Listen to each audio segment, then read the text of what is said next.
अस्सलाम वालेकुम students, welcome to our channel. आज हम 9th physics unit number 8 thermal properties of matter इसकी समरी को डिस्कस करेंगे। सबसे पहले हमारे पास है टेम्परेचर की definition. The temperature of a body is the degree of hotness और कोल्डनेस ऑफ द बॉडी। किसी भी बॉडी का टेम्परेचर हमें क्या बताता है कि कोई भी बॉडी किस हद तक गर्म है और किस हद तक सर्द है। नेक्स्ट हमारे पास है thermometer. Thermometers are made to measure the temperature of a body or a place. Thermometer हमारे पास एक ऐसी डिवाइस है जो किसी भी बॉडी का या फिर किसी भी प्लेस का टेम्परेचर मेजर करने के लिए इस्तेमाल किया जाता है। नेक्स्ट हमारे पास है the lower fix point is the mark that gives the position of the mercury in the thermometer when it is placed in ice. हमारे पास थर्मामीटर में दो पॉइंट होते हैं, लोअर पॉइंट और अपर फिक्स पॉइंट।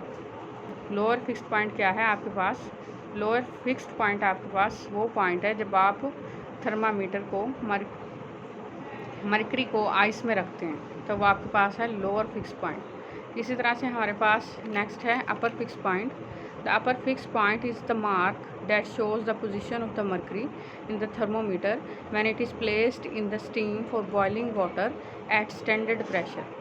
लिखा हुआ है कि अपर फिक्स पॉइंट थर्मामीटर का किस चीज़ को शो करेगा? जब आप मरकरी को स्टीम में रखें या फिर बॉइलिंग वाटर में रखें एट स्टैंडर्ड प्रेशर के ऊपर। नेक्स्ट हमारे पास कुछ कन्वर्जन्स हैं स्केल की। सबसे पहले हमारे पास है from Celsius to Kelvin scale. अगर आपके पास टेम्परेचर है डिग्री में दिया हुआ है, सेल्सियस स्केल में दिया हुआ है, आपने उसे केल्विन बनाने तो आपने क्या करना है, जस्ट उसमें 273 को ऐड कर देना है। नेक्स्ट हमारे पास है from Kelvin to Celsius scale. Next हमारे पास अगर आपके पास टेम्परेचर केल्विन में दिया गया है और आपने उसके डिग्री सी बनाने हैं, तो आपने क्या करना है, 273 को माइनस कर देना है गिवन टेम्परेचर में से। नेक्स्ट हमारे पास है Celsius to Fahrenheit. Celsius to Fahrenheit बनाने के लिए आपके पास टेम्परेचर दिया जाएगा डिग्री में आपने उसे 1.8 से मल्टीप्लाई करना है, प्लस उसमें कर देना है 32, तो आपके पास टेम्परेचर आ जाएगा फ़ारेनहाइट में।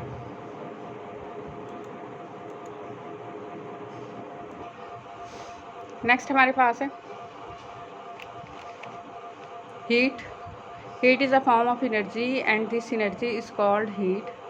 हीट हमारे पास एनर्जी की एक किस्म है as long as it is in the process of transfer from one body to another.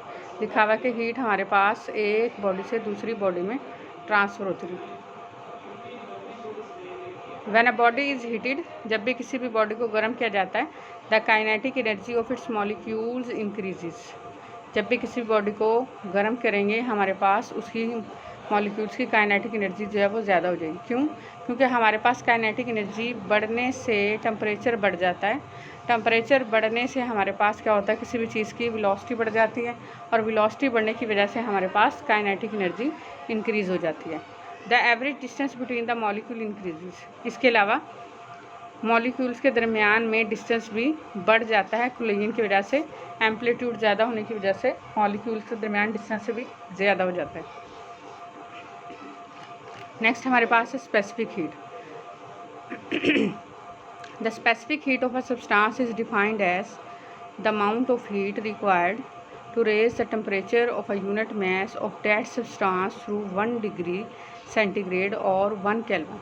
Specific heat किसी भी सब्सटेंस की हमारे पास क्या है, हीट की वो अमाउंट है जब आप किसी भी सब्सटेंस को, यानी कि 1 किलोग्राम मैस है किसी भी चीज़ का, उसको आप कितनी हीट दें, कितनी एनर्जी दें कि उसके टेम्परेचर में 1 डिग्री सी या फिर 1 केल्विन का इजाफा हो जाए, तो वो आपके पास हीट जो है वो स्पेसिफिक हीट कहलाएगी उस सब्सटेंस की। नेक्स्ट हमारे पास है heat, latent heat of fusion.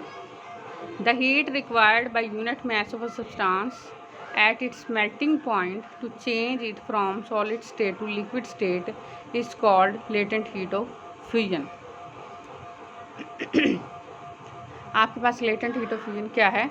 आपके पास लेटेंट हीट ऑफ फ्यूजन वो हीट है जो किसी भी सॉलिड सब्सटेंस को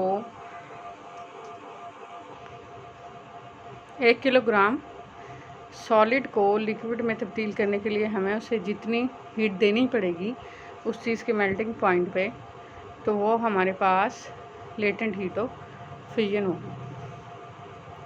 नेक्स्ट हमारे पास है latent heat of vaporisation. The quantity of heat required by unit mass of a liquid at a certain constant temperature to change its state completely from liquid into gas is called latent heat of vaporization. latent heat of vaporization अब आपके पास क्या है कि 1 kilogram liquid को अब आपने तब्दील करना है गैस में। अब उससे गैस में तब्दील करने के लिए जितनी हीट हमें चाहिए उसके बॉइलिंग पॉइंट पे, वो हमारे पास कहलाएगी latent heat of vaporisation. Next हमारे पास है linear thermal expansion. It has been observe that solid expands on heating and their expansion is nearly uniform over a wide range of temperature. लिखा हुआ है कि ये बात मुशाहिदे में आई है कि सॉलिड को जब भी गर्म किया जाता है तो सॉलिड जो है वो एक्सपैंड करते हैं, फैलते हैं, यूनिफॉर्मली फैलते हैं, यानी कि इक्वली फैलते हैं वाइड रेंज ऑफ टेम्परेचर पे, यानी कि थोड़ा सा इजाफा होता है लेंथ में जो इंतहाई मामूली होता है टेम्परेचर की वाइड रेंज पे। अब हमारे पास लीनियर थर्मल एक्सपेंशन की डेरिवेशन है चैप्टर के अंदर, जिसकी मैथमेटिकल फॉर्म हमारे पास है L = L0 1 + alpha delta T. यहाँ पर हमारे पास L0 हमारे पास ओरिजिनल लेंथ है, यहाँ पर L हमारे पास चेंज इन लेंथ है एट टेम्परेचर T पे, अल्फ़ा हमारे पास कोफिशिएंट है linear thermal expansion, delta T हमारे पास है चेंज इन टेम्परेचर। नेक्स्ट हमारे पास क्या है, यहाँ पर हमारे पास अल्फ़ा था लीनियर थर्मल कोफिशिएंट, उसको डिफाइन किया गया। The thermal coefficient of linear expansion alpha of a substance is defined as fractional increase in its length per kelvin rise in temperature. किसी भी चीज़ के टेम्परेचर में 1 केल्विन इजाफा करने के बाद उसकी जो लेंथ में फ्रैक्शनल इंक्रीज होगा वो आपके पास कहलाएगा अल्फ़ा। नेक्स्ट हमारे पास है volume thermal expansion. The volume of a solid changes with the change in temperature and is called volume और अ क्यूबिकल एक्सपेंशन। किसी भी सॉलिड चीज़ को गर्म करें तो उसके वॉल्यूम में इजाफा होता है, वो आपके पास वॉल्यूम थर्मल एक्सपेंशन कहलाता है। सिमिलरली इसकी डेरिवेशन भी आपके पास है V = V0 1 + beta delta T. नीचे आपके पास बीटा यहाँ पर थर्मल कोफिशिएंट एक्सपेंशन है वॉल्यूम का, नीचे डिफाइन किया गया उसे। The thermal coefficient of volume expansion beta is defined as fractional change in its volume per kelvin change in temperature. बिल्कुल वैसे ही किसी भी बॉडी के टेम्परेचर में 1 केल्विन तब्दीली से उसके अगर वॉल्यूम में फ्रैक्शनल इंक्रीज़ हो, यानी कि उसके वॉल्यूम में फ्रैक्शनल चेंज आए, तो वो आपके पास coefficient of volume thermal expansion कहलाएगा। नेक्स्ट आपके पास है there are 2 types of thermal volume expansions for liquid as well as for gas.